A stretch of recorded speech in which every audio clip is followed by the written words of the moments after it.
The commandment is there, carved into the foundation of Western civilization, that explicitly prohibits human trafficking.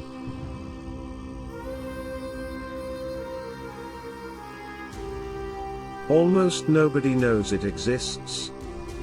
Not because the evidence is obscure. It has been there for more than 3,000 years. It carries the death penalty. The commandment they buried.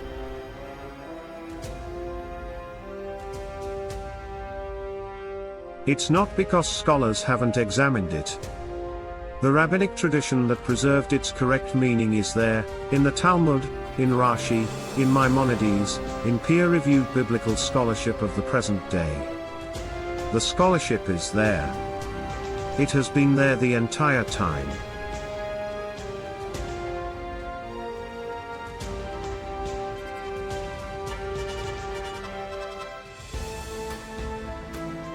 Exodus 20:15. Two Hebrew words, lo tignof.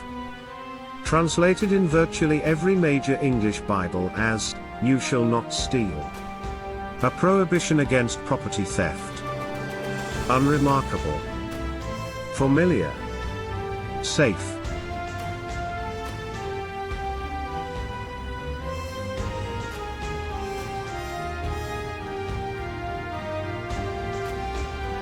The rabbis, the very scholars entrusted with preserving the meaning of this text across millennia, defined lo tignof in the context of the Decalogue as something else entirely. Something far more serious. Something that changes everything.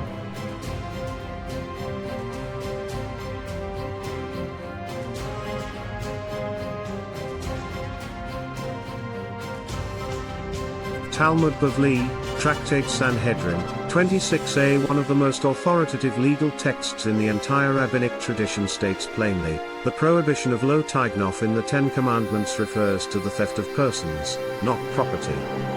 Kidnapping. Human trafficking. The commandment was a death penalty statute.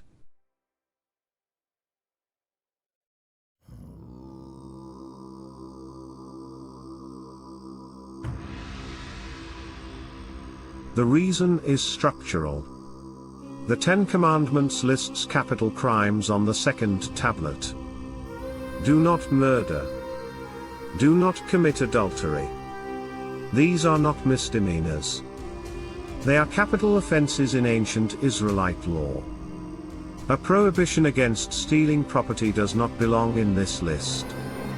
A prohibition against stealing persons does.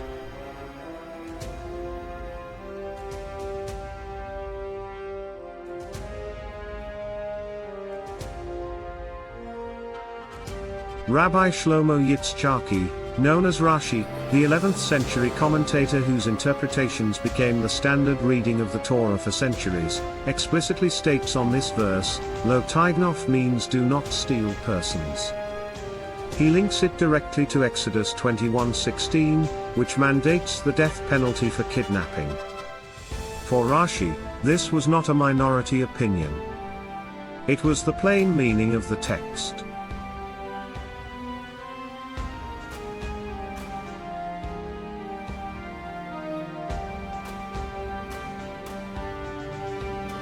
Maimonides, the 12th century legal codifier, whose Mishneh Torah remains the architecture of Jewish law, lists the prohibition against kidnapping as one of the 613 commandments of the Torah. He derives it from this verse. Exodus 20:15.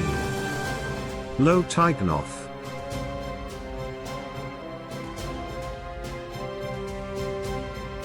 The ArtScroll Stone Chumash, the most widely distributed Orthodox Torah in the English language, translates the verse as, you shall not steal. Then, in the commentary directly below on the same page, it cites Psalm 86a, and explains the kidnapping interpretation as the primary rabbinic understanding. The translation says one thing. The commentary sourced from the Talmud says something that directly contradicts it.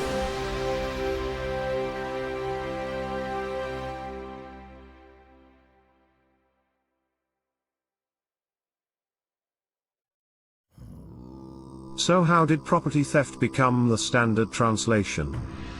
The answer runs through the Septuagint, the Greek translation of the Hebrew scriptures completed around 200 BCE.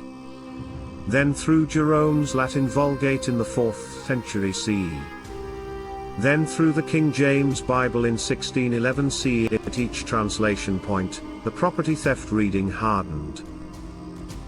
The Talmudic kidnapping interpretation, preserved faithfully in Hebrew scholarship, was left behind in the commentary layer.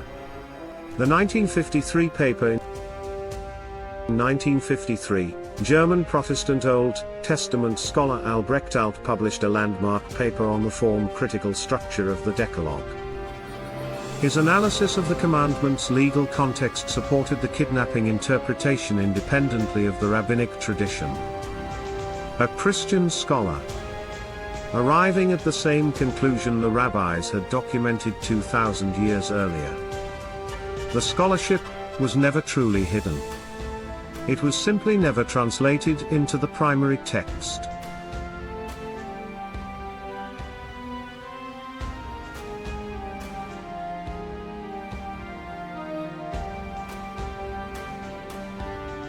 For 17 centuries, a legal tradition built on the mistranslated commandment provided no Decalogue-level prohibition against human trafficking, slavery, forced labor, child exploitation.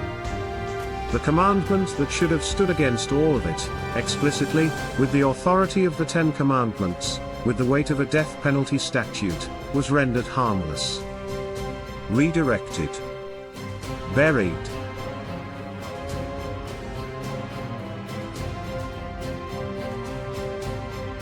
This is not speculation, this is not a fringe theory. This is not creative reinterpretation. The kidnapping reading of Lo Tignov is the documented, authoritative position of the Talmud, Rashi, Maimonides, Nachmanides, and mainstream academic biblical scholarship. The property theft translation is the outlier. It always was.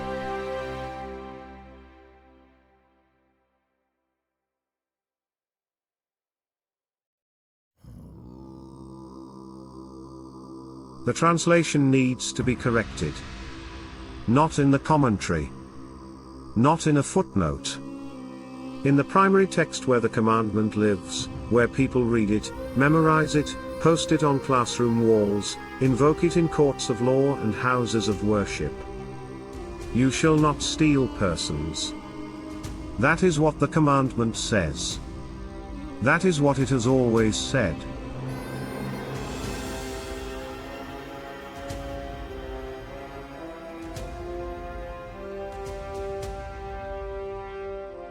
"3,000 years ago, a commandment was given. It said, you may not take a person.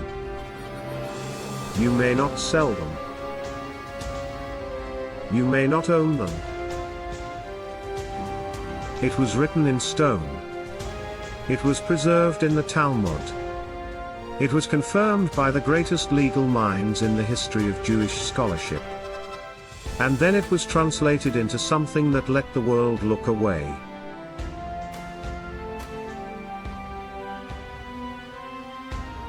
The commandment they buried is still there. Exodus 20:15. Lo Tignov. Do not steal persons. It is time to unbury it.